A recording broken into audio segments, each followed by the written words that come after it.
Hello, here's a quick little journey into some basic books that you can find, along with some cards and some spell cards, to help get started if you're interested in witchcraft.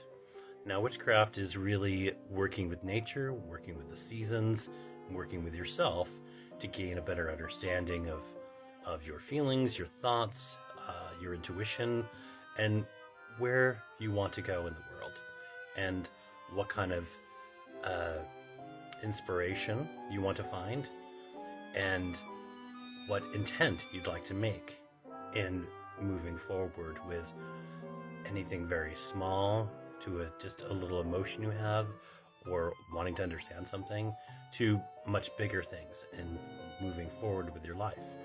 So there's a lot of different things you can do here. So let's get started and take a look at a few things. We're going to suggest that this book is a good start. It's called The Year of the Witch. It's by Temperance Alden, and she is the founder of the Wild Women Witchcraft.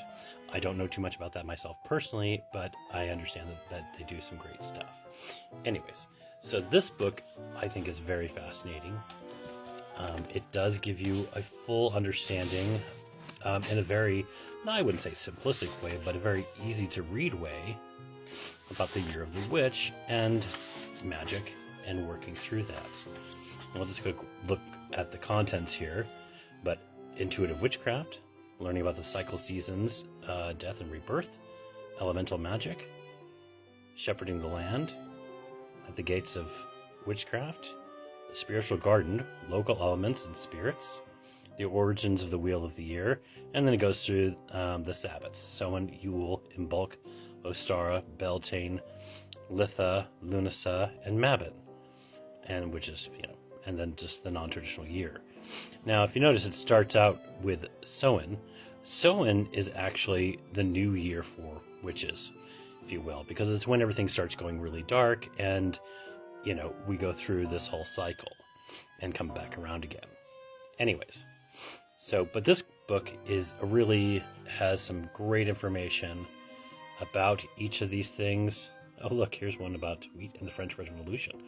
I have not read this book fully myself, but as you can see, there's like Lunasa and Litha, but also, which I thought was really impressive when I was looking through this, is that before that, it actually goes through and it helps you understand things, looking for local elements and spirits, so to speak, and finding, places to create gardens and what these kinds of different things can do for you. So creating altars and altar basics, being, on budget, and just a whole bunch of interesting things. So I just thought this is a great starter book. All right. So once you get started there, and while you're working through something like this book, you could use something like these spell and ritual cards. Now, if you look here, it does go through, it asks you what's the moon, what element, what astrology or symbol you'd like to go to, what deity, the date and the time, what your ritual and action is, what your intention is, your tools that you're using and things like that, as well as, and then you can eventually put the results. I can't quite read the rest of it under there. I apologize. I don't think it says on the back. Nope. But anyways, it is a great little way for you to write down information and keep track of what you're doing, because it's something you can go back and refer back to, recreate spells, tune them if you want to. All right. Now, the Switching Hour Oracle deck, we both thought this was interesting because of the fact that it's, awaken your inner witch. But it's interesting because it says Lorraine Anderson, best-selling author of the Seasons of the Witch Oracle cards, which we carry, were inspired to create this deck at a time when she doubted her own spiritual path and questioned her beliefs. So it might be something that maybe that could help somebody find their way into using oracles and the like. Now, a friend in particular said their daughter was very interested in the ocean, wants to be a sea witch, or would like to kind of look at that. Well, this is the Siren Song. Now, this is not necessarily just the ocean, but it talks about Lenormand and the Kipper cards. Now, the Lenormand, the way that it explains on the back, we have not opened and used this one yet. We have a lot of decks already at home. But the kind of idea is to read together. Leonard decks are more symbolic, whereas Kipper cards are to be more literal. And if you notice, it actually has kind of like almost playing cards like the hearts and the spades and things like that. I mean, you literally could do that if you wanted to, I guess. You could actually play with the cards. But the idea here is that it's a simple way for you to look at things. These decks, as it says, invite us into a world inhabited by iridescent characters who lend their magic, myth, and tentacles to every oracle reading.